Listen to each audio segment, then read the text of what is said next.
عم تمشوا بين ناطحات السحاب والبنايات، ما تشوفوا الا اجت غابه، برد بوز يعني كثير برد، رح يتجمد. انه بيربطوكم بحبل، بخلوكم تمشوا على الحرف، ما بتعرف حالك اي ساعه، يعني بتنسى الوقت. بس بالنسبة لأسعار أمريكا ونيويورك أبداً مو غالي. هذا التحتي هذا مجرد تكنولوجيا. اهلا وسهلا فيكم في فيديو جديد من البيج ابل من مدينة احلامي من انا وصغير من نيويورك.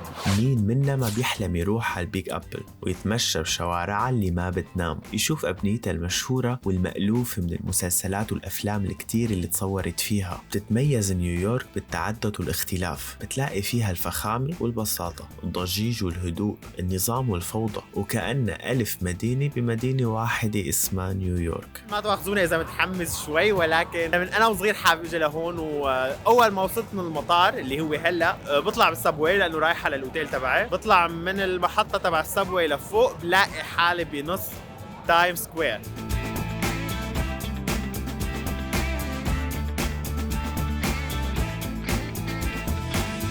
مين منا ما سمع بالتايم سكوير، هالساحة اللي بيسميها البعض مركز العالم، الملتقى الأول لزوار المدينة وسكانها، بيزورها 50 مليون سائح سنوياً، وبيمر فيها شارع برودواي اللي بيشهد أهم المهرجانات والأحداث المهمة بمدينة نيويورك، والمشهور بمسرح برودواي اللي بتصير فيه أهم العروض المسرحية بالعالم. الإضاءة الموجودة هون ما بتعرف صبح ما بتعرف ليل، نحن هلا يمكن الساعة 12 بنص الليل، ولكن مثل ما كنتم شايفين ففعلا المدينة التي لا تنام، يعني في زحمة فظيعة، ما بتعرف حالك أي ساعة، يعني بتنسى الوقت هون.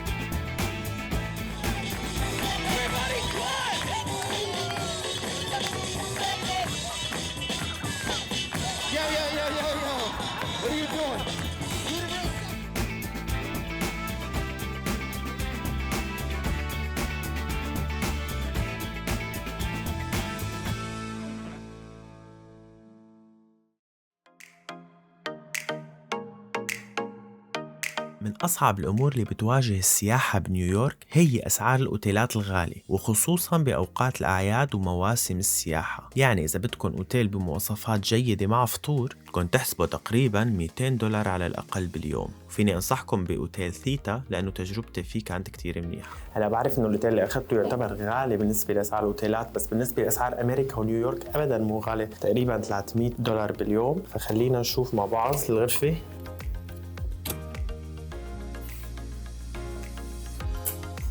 لا، أحسن بكتير مما توقعت.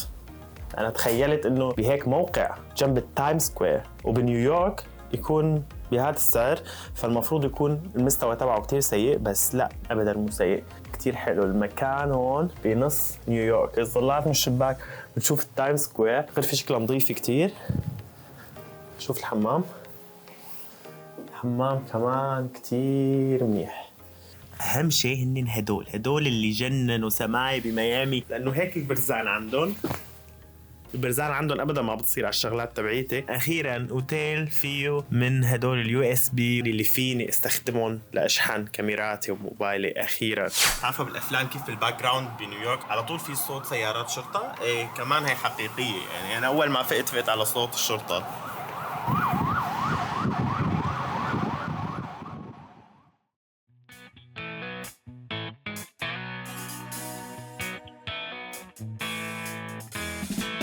أول يوم بنيويورك كنت كتير متحمس لزور أعلى نقطة ممكنة وشوف السكاي فيو المشهور، وبعد شوية بحث على الإنترنت لقيت كتير أماكن ممكن تزورها. الأفضل كان The Edge. المكان مو بس عالي كتير، كمان شكله كتير مودرن والزحمة فيه مقبولة، في أرضية زجاج ممكن تمشي عليها إذا قلبك قوي.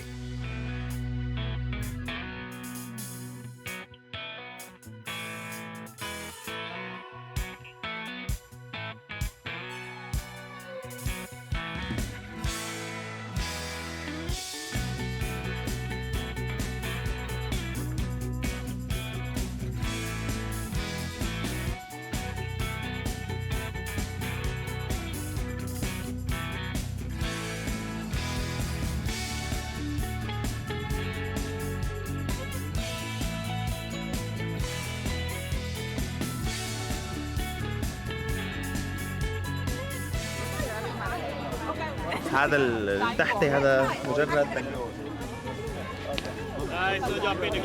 الشيء الوحيد اللي ماني فهمان هو كيف تحت بالشوارع برد بوز وفي هواء كتير قوي وكتير بارد، وهون فوق ما في هواء ابدا، ما في برد، في دفى، يعني بتحس بالدفى. فما عم بفهم انا المنطق يعني تبع، بس انه المكان عن جد بياخذ العقل. اليوم حظنا حلو، شمس ومنظر رائع، واللي كتير حابب يعني الحابب يخاطر بحياته واللي بيحب هيك شغلات تحسنوا تحجزوا شيء انه بيربطوكم بحبل بيخلوكم تمشوا على الحرف بدون هذا الازاز، انه هيك مباشر. انا كنت عملتها والله، بحب هيك شغلات بس ما في وقت، ما في وقت كتير.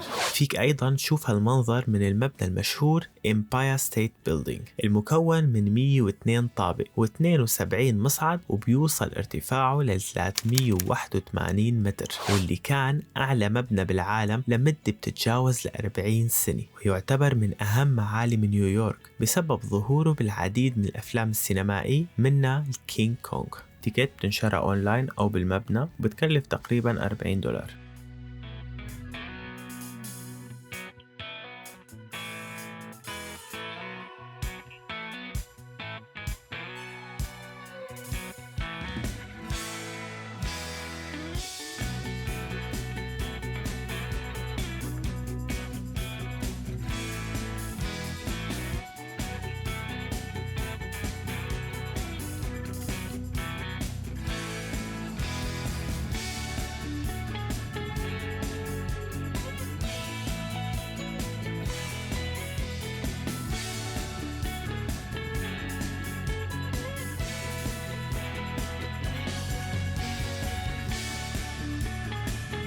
طلع لي طبعا احلى شيء فيه برد شوي فوق، برد كتير، ولكن حاطين هون دفايات فماشي الحال. المحل عن جد كتير حلو، زحمه شوي بس تقريبا بكل محل بنيويورك بتلاقوا زحمه، بس اهم شيء انه هاي الاطلال اللي بتاخذ العقل.